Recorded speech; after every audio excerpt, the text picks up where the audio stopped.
मैं आपके परिवार से आपके सगे चाचा चुनाव के लिए तैयार है, तो उस पे आप क्या कहना चाहेंगे? वो आपके वोट काटेंगे, इस स्थिति में आप चुनाव भी नहीं जीत पाएंगे। आज तक जो भी प्रधान रहे, किसी ने भी जनता को नहीं देखा। सब अपने अपने घर बनवाए, अपना पेट भरने का काम किया। जी। आप पे जनता कैसे भरोसा कर ले? आप अगर यह चुनाव जीत गए, फिर अगर आप भी इसी तरीके काम किया तो कैसे आप पे भरोसा करें आप?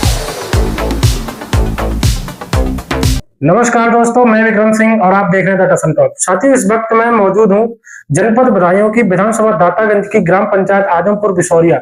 साथियों, जिस तरीके से आप देख सकते हैं, पंचायत चुनाव नजदीक है। 2026 लोगों को मन में बसा हुआ है। जो युवा हैं अपने अपने प्रधान पद की दावेदारी ठोक रहे हैं और जनता के बीच जा रहे हैं, उनके बीच जा रहे हैं और उनसे अपना प्रचार प्रसार कर रहे हैं। जिस तरीके से आप देख सकते हैं मेरे साथ कि एक आजमपुर बिशौरिया के बहुत ही दावेदार प्रत्याशी कौस्तुभ सिंह मेरे साथ मौजूद हैं। उनसे बात करेंगे कि आप चुनाव को लेकर बहुत एक्टिव दिख रहे हैं। अगर आप यहाँ से प्रधान बनते हैं तो लोगों को किन किन चीजों को लेकर और सरकार की तरफ से जो योजनाएं आती हैं, आप उन योजनाओं को लोगों तक पहुंचाएंगे या नहीं पहुंचाएंगे, या प्रधान बनने के बाद सिर्फ अपना दबदबा ठोकेंगे और कुछ नहीं करेंगे? हम हमारे साथ मौजूद हैं कौस्तुभ जी। हमारे शो में आपका बहुत बहुत स्वागत है। बहुत बहुत धन्यवाद। आप चुनाव को लेकर बहुत एक्टिव हैं, जनता के बीच जा भी रहे हैं, और मैं देख रहा हूं कि मैंने जनता से भी बात की तो आप काफी भावी यहाँ से प्रत्याशी हैं। अगर आप यहाँ से प्रधान बनते हैं तो जनता को लेकर और आपके मन में क्या क्या मुद्दे हैं जो लोगों के लिए, यहाँ की जनता के हित में उन्हें वो कार्य करेंगे यहाँ पे? देखिए, सबसे पहले तो मैं आपका धन्यवाद देता हूँ कि आप अपना कीमती समय निकालकर मेरे ग्राम, मेरी पंचायत में आप यहाँ पर आए मेरा इंटरव्यू लेने के लिए। और जैसा कि आप सवाल कर रहे हैं कि युवा आगे आ रहे हैं प्रधान पद के लिए या बीडीसी पद के लिए, ब्लॉक प्रमुख पद के लिए, कई सारे मुद्दे हैं। युवाओं का सबसे आगे आना मेरे लिए, मेरा मानना यह है कि आज का समय पुराने समय से काफी अलग है। पहले जो भी कार्य होते थे वो कागजों पर होते थे और कागजी कार्रवाई होती थी पहले, परंतु अब सोशल मीडिया का जमाना है। जो भी कार्य है वो लैपटॉप पर हो रहे हैं, डिजिटलाइजेशन हो गया है।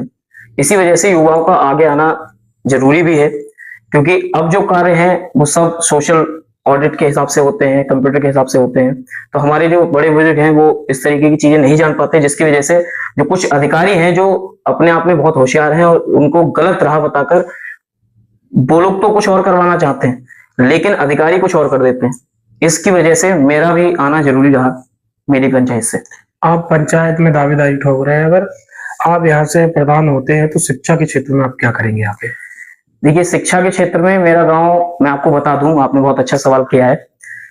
दातागंज विधानसभा में, उसके बाद दातागंज ब्लॉक में, अगर सबसे ज्यादा शिक्षित कोई ग्राम पंचायत है तो वो आज के जमाने से नहीं, अंग्रेजों के जमाने से सबसे ज्यादा शिक्षित ग्राम पंचायत अगर कोई है तो वो हमारी आजमपुर बिशौरिया है जी। इस ग्राम पंचायत से आज नहीं, पहले से भी हमारे इस ग्राम पंचायत से आपको जज मिले, आपको ग्राम पंचायत के अधिकारी मिले, आपको लेखपाल मिले, यानी रेवेन्यू डिपार्टमेंट में ले लीजिए आप, एक्साइज डिपार्टमेंट में ले लीजिए आप, इनकम टैक्स डिपार्टमेंट में ले लीजिए, ऐसा कोई भी डिपार्टमेंट नहीं है जिसमें इस ग्राम पंचायत का योगदान नहीं रहा हो। और उसके बाद मेरे खुद के परिवार से प्रेजेंट टाइम में एक आईपीएस अधिकारी मेरी पंचायत में मेरे घर ने दिया है। आप अगर यहाँ से जीतते हैं, जनता आप पे विश्वास करती है जी। सबसे बड़ा मुद्दा आपका क्या है कि आप ग्राम पंचायत में से क्या काम है? मेन मुद्दा होता है विकास को लेके, तो विकास कैसा हुआ है, पूर्व प्रधान ने क्या कार्य कराए हैं और आप उससे क्या अलग हटके करेंगे?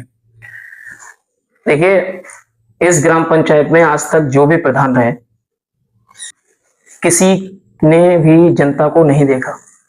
सब अपने घर बनवाए, अपनी अपनी कोठियां बनवाई, अपने अपने खेत खलियान खरीदे, जनता को किसी ने देखा। अब रही बात काम करने की, तो जिसने पैसा दिया उसका काम हुआ, जिसने पैसा नहीं दिया उसका काम नहीं हुआ।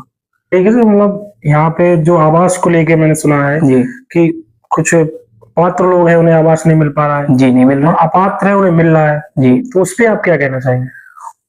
उसमें मेरा यही कहना है कि जो पात्र व्यक्ति हैं उनको आवास नहीं दिया जा रहा है, या तो वो पैसा दें तो मिलेगा वरना नहीं मिलेगा, सीधा कहना है कुछ लोगों का। यहाँ पर जनता ने जितने यहाँ के प्रधान जो भी अपने चुनाव के अनुसार उन्हें चुना, अपना वोट देकर चुना, सबने अपना पेट भरने का काम किया। जी आप पे जनता कैसे भरोसा कर ले? आप अगर ये चुनाव जीत गए, फिर अगर आप भी इसी तरीके काम किए तो कैसे आप पे भरोसा करें? आप क्या भरोसा दिलाना चाहेंगे यहाँ की जनता को? देखिए, मैं आपके चैनल के माध्यम से अपने ग्राम की जनता को इतना बताना चाहता हूँ कि आपके साथ अब तक जो हुआ, वो यह परिवार या मैं या मेरे परिवार का कोई अन्य सदस्य यह सब नहीं करने वाला है।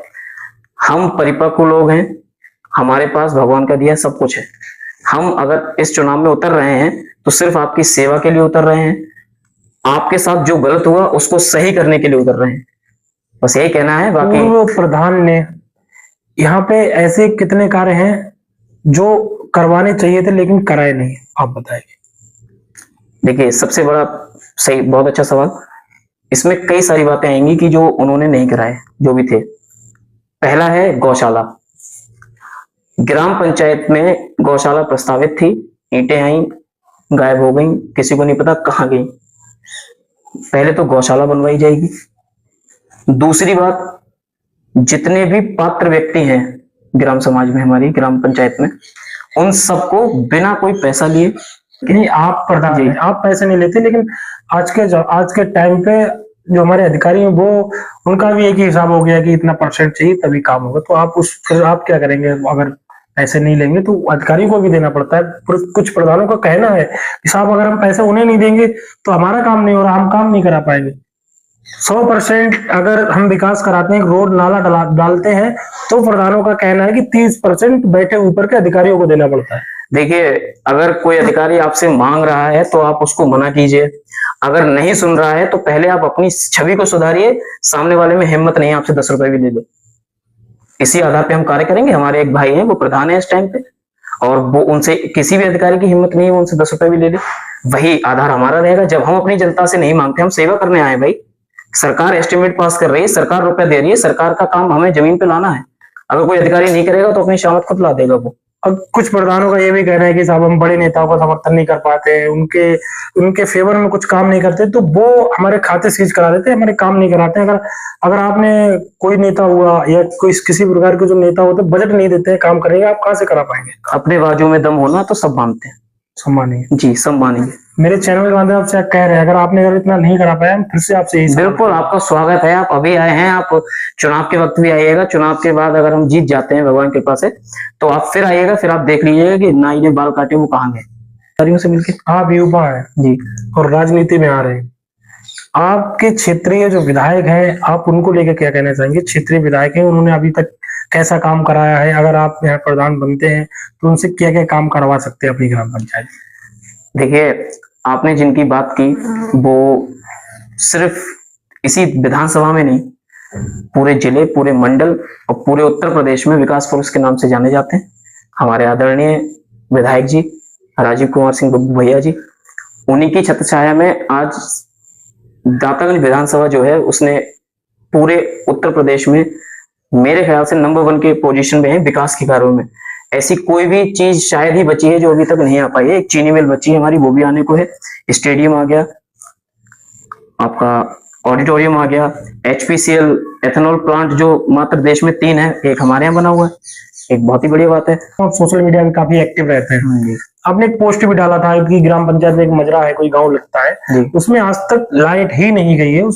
तो ऐसी क्या स्थिति रही है उस गांव में, अभी तक लाइट ही नहीं है? देखिए, मैं आपको बताऊं कि मैं यहाँ नहीं रहता था गांव में, हम अपनी पढ़ाई कर रहे थे, बाहर रहते थे। तो जब 2020 में कोरोना आया था, तब हम भी अपने यहाँ आए थे, और तब से मैं यही हूँ, यही अपना काम कर रहा हूँ। पढ़ाई भी चल रही है, अभी भी चल रही है। तो उस वक्त मैंने ये नोटिस किया था कि हमारी ग्राम पंचायत का मजरा है धनी नगला, उसमें आज भी विद्युतीकरण जो होना चाहिए ग्रामीण फीडर से, वो नहीं है। गांव को अगर बिजली आपूर्ति की जा रही है तो वो की जा रही है कृषि फीडर से, जिसमें 3 या 4 दिन बाद लाइट आती है, वो भी बहुत लो वोल्टेज पे आती है, और 3-4 घंटे के लिए ही आती है सिर्फ। अभी आप प्रधान नहीं है जी, क्या आपने उस गांव के लोगों के साथ लगे हैं, उन गांव के लोगों को अभी मदद की है, या आप उन गांव के लोगों को ले जाकर बिजली घर पे जाके उनकी अभी कोई शिकायत, या यहाँ के जो आपके बिजली घर के जो SHO हैं, आपने उनसे जाके बात की कि सर यहाँ हमारे इस मजरे में लाइट नहीं है, लोग बहुत परेशान है, लाइट की वजह से बहुत दिक्कत होती है, तो क्या आपने वहां मदद करने का कोई काम किया उनका? सर एक बार नहीं, कई बार मैं अपने ग्राम वासियों के साथ में तहसील दिवस आयोजित हुए थे, वहां गया। दातागंज में जो हमारे जूनियर इंजीनियर हैं उनके पास गया, एसडीओ के पास गया, एक्सीएन के पास गया, बरेली में चीफ है। तो आप इतनी जगह जाने के जगह बाद गया। भी अभी व्यवस्था नहीं हो पाई? जी ऐसा है, इतना सब करने के, बिजली विभाग बताया जाता है बहुत ही ढीला विभाग है, तो इतना सब होने के बाद जब मेहनत हमने की तो हमारा एस्टिमेट पास हो चुका है और अधिकारियों द्वारा बताया गया कि बहुत जल्द गांव में सामान आ जाएगा और सुचारू रूप से लाइट की आप काम शुरू चुनाव हो जाएगा। को लेकर बहुत एक्टिव है, जी आप लोगों के बीच जा रहे हैं, वोट भी मांग रहे हैं।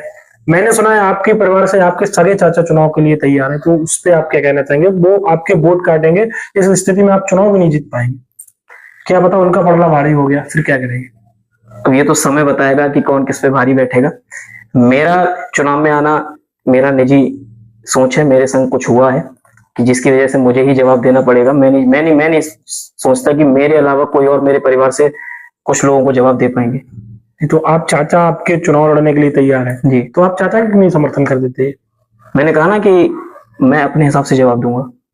आप ही चुनाव लड़ेंगे? जी बिल्कुल।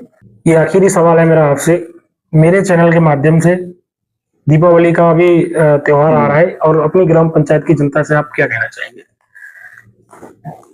मैं आपके चैनल के माध्यम से अपने ग्राम, अपनी पंचायत के सभी दर्शकों को, अपने क्षेत्र के सभी दर्शकों को दीपावली की बहुत बहुत शुभकामनाएं देता हूं मेरे पूरे परिवार की तरफ से।